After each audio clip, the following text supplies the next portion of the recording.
Magandang araw po sa inyong lahat. Ako po si Brother Jings de Guzman. Kasama ko po dito si Kuya Joe Domingo. At kami po ay partners sa gospel.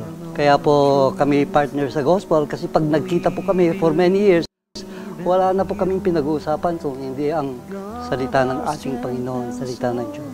At bago po ang lahat, gusto ko pong pasalamatan ang God With Us Foundation at ETVN po na pinamumunuhan ni Brother Ben Yalong, Director Yalong, na matagal ko na rin pong kaibigan at hindi lang po kaibigan, higit pa ho sa magkapatid. Kaya kami po ay magpapasimula ng series na ang pamagat po ay Spreading the Words of Jesus on Oneness.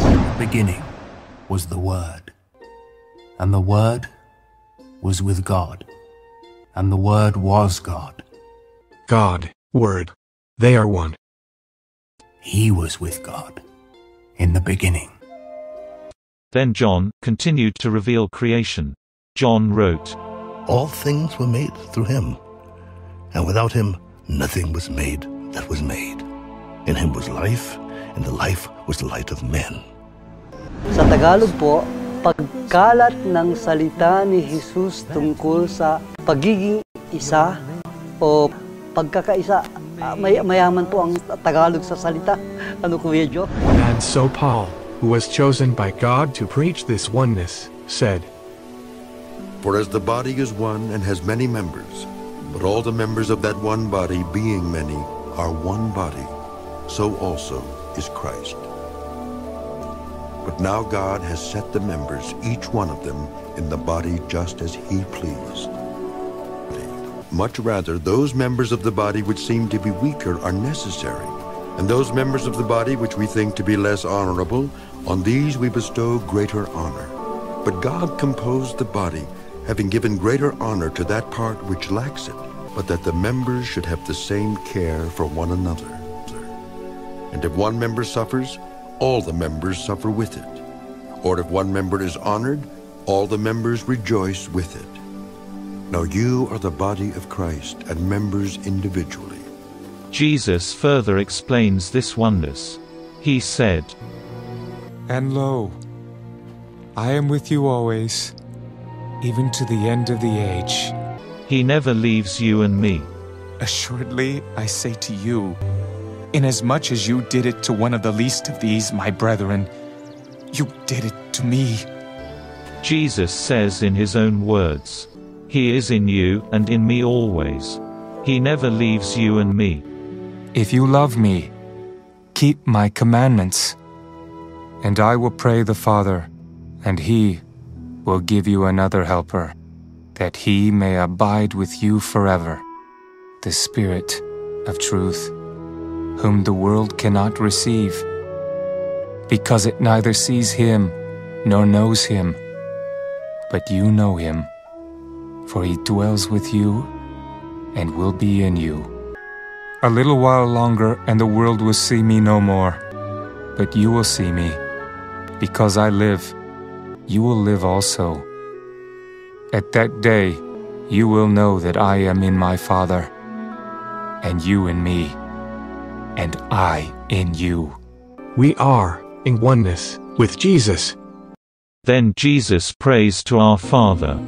I do not pray for these alone, but also for those who will believe in me through their word, that they all may be one, as you, Father, are in me, and I in you, that they also may be one in us, that the world may believe that you sent me, and the glory which you gave me I have given them, that they may be one just as we are one, I in them, and you in me, that they may be made perfect in one. Ito pong series na ito ay naisulat na po sa libro. At ito pong aming program na ito, itong aming video, ito po ang version sa Tagalog. At ang libro po natin na itatalak, ito po nga po pala yung libro na ating subject sa ating program. Ito po ay 44 sections at 7 chapters. Kaya ang ating programa po ay magkakaroon ng 3 seasons at 13 episodes per season. So, Brother Joe, kinakailangan ba itong program na ito na pag-aabalahan natin pa para ipahayag sa ating mga mabuting nakikinig? Yung mga topic tungkol sa tinatalakay natin ngayon, makahulugan to, makabuluhan pa. No? Sabi, relevant and tamang-tama sa panahon. Dahil ang hinahanap natin ay magkaisa. Sa pamilya lang gusto natin magkaisa. Yung sinabi mo sa oneness na may iba pang kahulugan, meron kasing karakter yan na mahirap isa Tagalog. Halimbawa, yung oneness, pwede in harmony. Miski gitara ka o tambol ka, mas gumaganda pagka kayo nagkaka-harmonize ang inyong tugtugin. Makakagawa kayo ng symphony, di ba? Itong ano to is may agreement, may concord. Tulad din ng 4 na gospel. Nagkakaisa sila. Coordinated to bring different elements in a complex activity into a harmonious and efficient at saka effective relationship. Cooperative, no? Or involving mutual assistance, magtutulungan. Ang mag-asawa, magkaiba yan, babae at lalaki, magtutulungan sila para sa isang common goal. Dito sa atin, ang common goal, hindi lang pakay namin ni Kuya Jinx, kundi lahat ng bawat tao dito, pakay natin makaakyat sa langit eh. Another, may dadagdag ko sa one is, covenanted, may commitment ka, tulad ng kinasal. Kaya nga sabi sa atin, pag kinasal ka, lalo na sa Katoliko, walang hiwala yan. Magkasama tayo, nagpaplano, nangako tayo. Ang sinasabi mo, mamahalin mo yan, pinapangako mo. Isa pa is, to be one again. Yan ang sinasabi ni Jesus. Atonement, no? O kaya kung hatiin mo yung salita ngayon, at-one-ment, maging isa muli, o reconciliation. Yung another, kung sa negosyo, kung tawagin natin to, synergy, interaction at cooperation at iba't ibang, nung engineer, yung doktor, yung secretary, yung salesman, at kung sino-sino pa, para makaproduce ng isang napakalaking benepisyo sa lahat. Kaya yung pagkakaisa, mahalaga ito doon sa Biblia natin. Nakasulat yan sa Mateo 12:25. Si Jesus nagsasalita dito. Kaya yung tinutukoy lagi dito ni Kuya Jing sa libro niya, yung mga sinabi mismo ni Jesus, ni Jesus, yung ating Panginoon. Ang bawat kahariang maglalaban-laban at ang mga mamamayan na ay babagsak at ang alinmang bayan o sambahayan, sila-sila ang naglalaban-laban ay mawawasak. Dagdagan pa natin sa isa pa. Mateo 12:30, ang hindi ko kasamang magtipon ay nagkakalat. Yung nagkakalat, nanggugulo, nambubulabog at pinaghihiwa-hiwalay at pinagbabahabahagi ang mga taong magkakasama. Parang yung mag-asawa, pinag-away mo. Yung magkaibigan, pinag-away mo. Kaya sabi, sa English, those who do not gather, scatter. At yan, kalabo ni Jesus. Sinabi niya, sino ba ang nagpapakalat, ng gugulo, ng bubulabog? Sabi yan sa Juan 10, talata 11, 12, yung lobo, the wolf scatters the sheep. Yan yun, Kuya Jing. Kaya dapat pagpatuloy natin dito, kasi kung tayo mismo mga Kristiyano, magkakaiwa-hiwalay, papaano pa yung mga ibang mamamayan? Na dapat tayong buong mundo, lahat ng tao, dahil anak lahat tayo ng Diyos, dapat magkaisa tayo at magkasundo doon sa tama. Gaya po ng sinabi ni Brother Joe, ito pong oneness, ang amin layunin po ay habang nandito tayo sa lupa, dahil sa pagkakaisa, oneness, maligaya tayo. Maligaya ka na, at the same time, pupunta pa tayo sa langit pagdating ng araw. So, ano pang gusto mo? Maligaya ka na, tapos pupunta ka pa sa langit, hindi ba yun ang gusto natin lahat? Tapos, alam niyo po, ang opposite ng oneness is division. Pagkababahagi. Ang devil comes from the word division. Paghahati. Paghahati. Ang demonyo wala nang ginawa, Kung hindi hatiin, hinati si Adam at saka si Eve, hinahati lahat tayo ngayon. Kaya dapat, tayo ay magkaisa para mabuo tayo. Kaya sabi ni Jesus Christ, your father is the devil. Pag hindi kayo nakikinig sa akin, your father is the devil at he is the father of lies. Very divisive yun.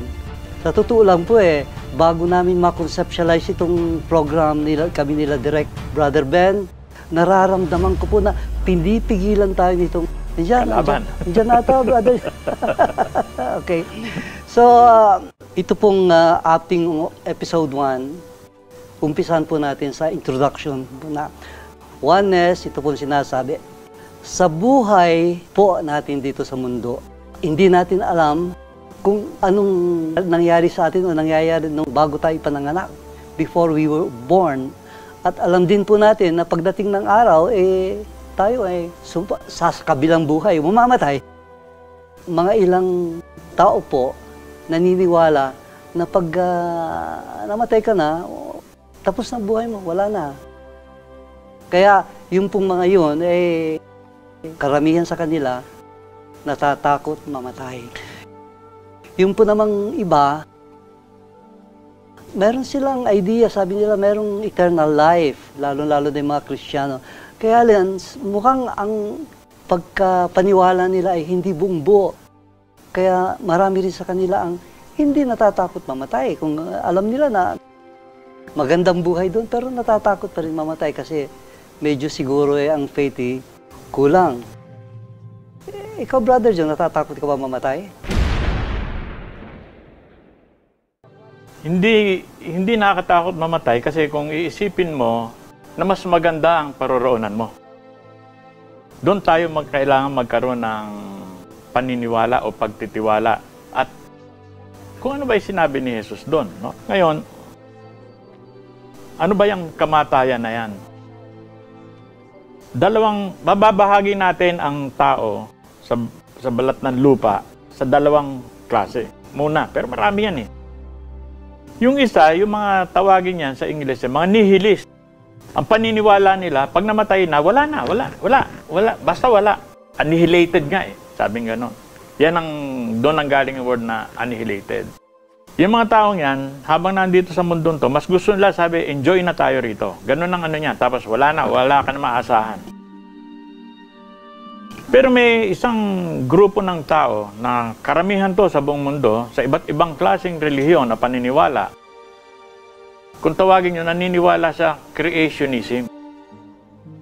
Sa creationism, mahati natin uli sa dalawa yan. Unang-una, ba't itong mga taong to naniniwala na mayroong creator? Pag tinignan mo ang nature, ba't ba nandyan yan? Yung nanay tatay ko, saan ba galing yan? Pag inugat mo yan, tuloy-tuloy yan. At yung mga nilikha, may sinusunod na batas. Kung tawagin, may mga natural laws. Sa mathematics lang, may natural law. 1 plus 1 equals 2. Biski magpunta ka sa Japan, 1 plus 1 equals 2. Magpunta ka sa Russia, 1 plus 1 equals 2. Yung mga algebra laws natin, ganun din. Yung calculus natin, ganun din ang rules. Yung science na lagi namin napapag-usapan ni Jinx, mahilig din kami sa science. Yung sinasabing first law of thermodynamics, sabing ganyan. Energy can neither be created nor destroyed, but can only be transformed from one form to another. Science yan. Ibig sabihin, yung nuclear, pwede mo maging kuryente, o pwede mo maging pampalamig, pwede maging hangin yan. Nagagawa mo yan Nagiging radio, radio waves, katulad ng ginagawa ngayon, na isa-save pa yan, Yun ang mga laws. Therefore, kung merong sinusunod na yung pagka yung buto ng mangga, tinanim mo, mangga tutubo, may sinusunod yung buto na yon. Pag yung dalawang kambing, nagtalik yung dalawang kambing, manganganak ng yon, kambing din. So, because merong ganyan, kung may batas, merong lawmaker. Sino yon? Kung nandito tayo, may lumikha. At kung merong batas, merong sumusuway dyan sa batas na yan. Tao lang ang sumusuway dyan. Ngayon, kung may sumuway na tao, may justice. Kung walang justice, swerte ng mga masamang tao na tama sila, magpakasarap na lang tayo, wala naman na, wala lang eh. Sabing ganon. Pero kung may justice, matatakot yung mga taong yon. Kasi may pagbabayaran. Hindi pwedeng wala tayong ibayad, meron tayong tinanggal. No? Pangalawang katangian ng creation, may sequence. Sa pag-aaral sa eskwela, grade 1 ka muna, grade 2, grade 3, grade 4, grade 5, grade 6. Hindi pwede pagpasok mo, grade 7 ka muna, tapos grade 1, tapos grade 3, tapos grade 9, ganon. Walang ganon. Susunod ka muna ganito. Kaya may order. Pag mayroong order, may nag-order nun. Another rules yun, no? May sequence yan, no? Kaya yung paglikha ng Diyos, lumikha muna siya na walang hindi nakikita, katulad ng mga anghel. Pagkatapos mga nakikita na, yung mga physical. At yung mga physical na yan, ang pinakarurok, tuktok ng pinagmamalaki na pinakatangi-tanging nilikha ng Diyos. Nilikha niya ng bandang huli. Tao. Tayo yun. At iba yun nung nilikhain tayo. Nung nilikha ang lahat, sinasabi niya lang, likhain natin, likhain to, let there be light, let there be light. Pero nung tao, kamay niya eh. Kakaiba yung tao. At ang tawag niya doon sa tao, anak ng Diyos. Pero tayo bilang tao, at bilang anak ng Diyos, tayo ang magpapatakbo nitong nilikha niya, lalo na itong lupang to. Yun ang utos sa atin. Paglaki natin. So we are the stewards. Ngayon, doon sa creationin, tayo naniniwala tayo sa resurrection. Para yung magbabayad, kailangan magbayad. Yung parurusahan, dapat maparusahan. At merong kabahagi naman, rebirth na yun sa kanila, reincarnation. Na tayo sa Kristiyano, o lahat ng halos ng Kristiyano, naniniwala tayo sa mabubuhay tayong muli. Okay, palagay ko sa pakikinig nyo ngayon kay Brother Jong, baka mag-uunahan na kayo sa langit. Ngayon po, ipagpapatuloy na sa introduction pa rin po tayo. Marami pong taong naniniwala sa Diyos. Meron din pong hindi naniniwala. Ngayon, marami na pong naisulat tungkol sa ating Panginoon. At isa pong naisulat ay ang Christian Bible. Ito po ay collection ng maraming libro. At sa statistics po, ang Christian Bible, 33% ng tao dito sa mundo, yun ang binabasa nila. At sabi nila, ito, merong 22 out of 100. Ang binabasa naman na basis nila, yun pong Quran na sinulat ni Muhammad. Tapos, ang sumunod, yung sinulat ni Hare Krishna, 14%. At ginagamit ng mga Buddhist, 7% po naman. Ngayon, ito pong librong Oneness ay tungkol po sa aral ni Jesus. Doon sa Christian Bible, New Testament po. Hindi po natin masyadong pupuntahan yung Old Testament. Kung hindi, mga 20 years tayo dito. Doon po tayo sa New Testament. Ngayon, doon po sa New Testament, ang ginawa po namin dito sa libro is pinag-merge namin ang 4 na ebanghelyo. Kasi po, yung pong salita ni Jesus Christ dito kay Matthew, nagsinusuportahan ng salita niya tungkol kay John. At yung salita ni John, kuminsan, sinusuportahan ng salita doon kay Matthew, Mark, at saka kay Luke. Sa tingin mo, Brother Joe, tama ba yung ginawa natin dito na pinag-merge natin? Karamihan kasi pagka nakikinig tayo ng homily, isang verse lang tinatalakay nila, either John, Mark, or Matthew. Pero dito sa atin, ang ginawa nito nagsalita si Jesus dito kay Matthew, tapos yung salita nito kay John, sumunod doon sa kay Matthew. Ano sa tingin mo, Brother Joe? Is this an advantage or nakaka-confuse? Doon sa masugid na mag-aaral, kahit ano doon sa dalawang approach na yon, pwede kasi yun naman Biblia, basahin mo ng isa o basahin mo ng lahat na sabay-sabay, iisa lang ang patutunguhan. Parang isang naganap na insidente sa labas. May 3 cameraman o reporter. Yung pananaw niya doon sa kantong yon, yun din ang istorya, pero meron siya napupunan na iba na hindi napupunan ng iba dahil nasa likuran yung nagaganap.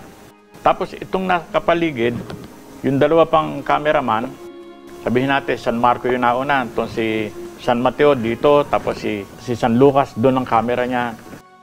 Tapos nagkwento sila. May naganap na ganito. Ang mahalaga rito, unang-una, pare-pareho lang kinwento si Jesus. Pangalawa, ang masaya, yung sinasabi nga ni Kuya Jing, kung tawagin niya synoptic, yung isang pananaw. Tama yung sinasabi. Iba pagkakabigas, pero tama rin yung konteksto ng kinikwento. Kaya, totoo yung nagaganap. Pangatlo, kanya-kanyang style ng panunulat eh. Kasi kung titignan nyo, si Jesus, nagkalat lang ng magandang balita, 3 taon lang. 30 years old siya, sabi sa Biblia yon. Nung umpisa isulat ni San Marco, yung bahagi ng kwento niya, nag-umpisa siya, 30 anyos na si Jesus. Kaya nagsimula siya kay Juan Bautista. Pero si San Marco, nung umpisa niya isulat ang buhay ni Jesus, nag-umpisa siya doon kay Abraham. Nilista niya ang lahi ni Jesus. Tinuro siya, 14 na henerasyon o salin lahi, 14 na salin lahi, 14 na salin lahi, kaya tama dapat lang na tawagin siyang anak ni Haring David.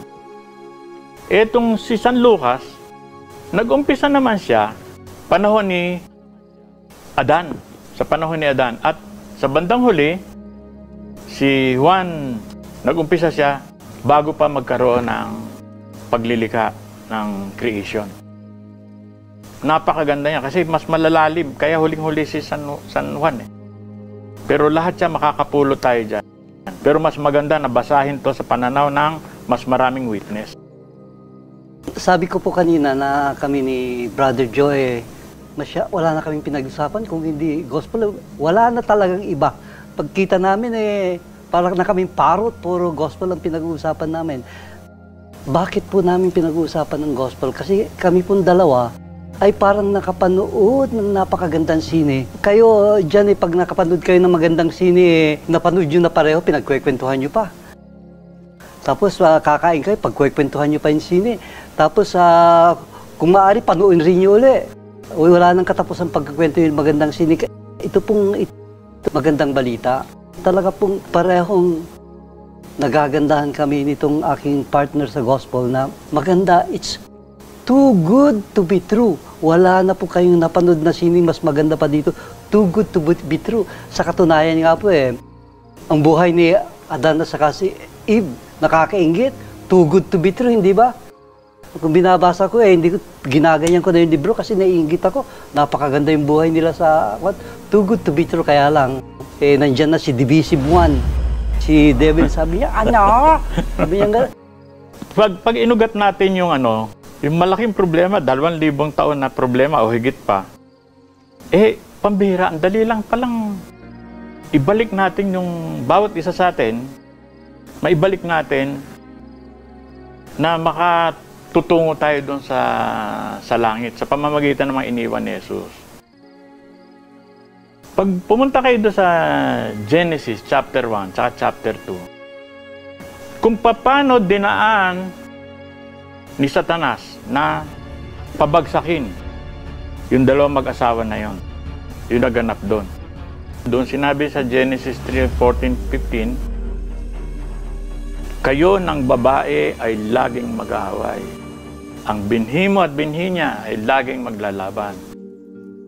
Siya ang tutuklawin mo sa kanyang sakong at siya ay dudurugin ng iyong ulo. Ang kalaban ni Satanas ay babae. Makita nyo, si Eva, binigyan ng prutas, si Adan, nakinain niya. Si Maria naman ngayon, binibigay din yung fruit niya. The fruit of her womb, Jesus. Kaya pag binasa niyo yung istoryang yon, makita niyo may anghel doon. Black angel. Dito kay Jesus Christ, meron din anghel si Gabriel, no? Ligtas na tayo eh. Huwag na tayo maniwala doon kay devil. Kaya itong too good to be true na ayaw paniwalaan ng mga tao na ligtas na tayo. Kaya good news. Good news yun. Too good to be true. Oo, binayaran eh. Lahat ng utang natin, lahat. Ba't mo pa pinipilit na ikaw pa ang sumolve niyang problema mo niyan? All you have to do, gayahin natin pamuhay si Jesus. Gayahin natin siya. Sabi niya, if you want to become my kabarkada, disipulo ko, kung magkabarkada tayo, carry your cross daily. Pinatawad na tayo eh. Tanggapin mo na lang. Tanggapin mo lang. At isabuhay mo na. Yung sinasabi niya, gayahin niyo ako, paano ko? Sabi ko na, bigay. Pag hiningi raw yung t-shirt namin, bigay pa rin namin daw yung jacket. Pag sinampal ka sa kanang pisngi, bigay pa yung kabila. Pinabuhat sa 1 kilong bigas sa 1 kilometro, gawin mo 2 kilo at 2 kilometro pa. Ganon. Yun lang ang gagawin natin. Walang mahirap doon. Dahil sabi ni Jesus, anong gusto mong ginagawa mo sa iba, gawin ko sa inyo. So yung pagbalik dito ni Jesus, He will come as a judge. Nung unang punta niya rito, He was merciful. Ito yung good news. Napakagandang news na to. Okay.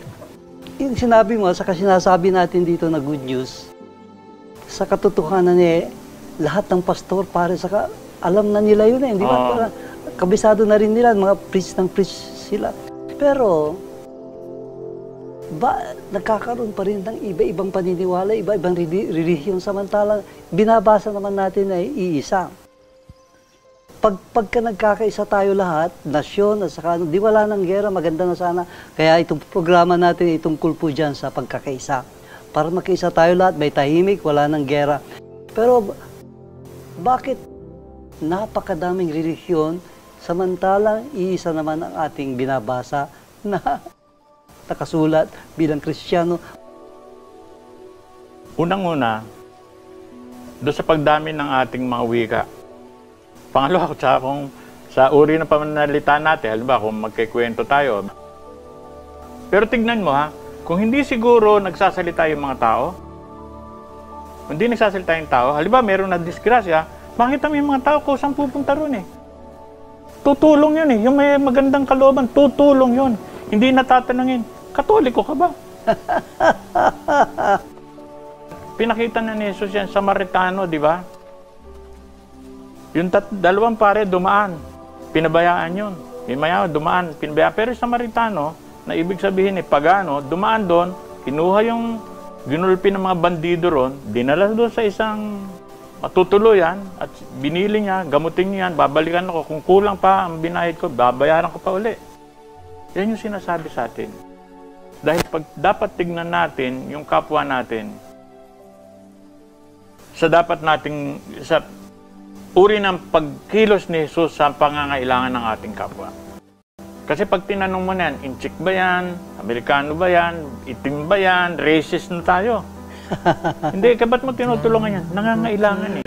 Doon natin may ipaparating yung pagiging kaibigan o kabarkada ni Jesus.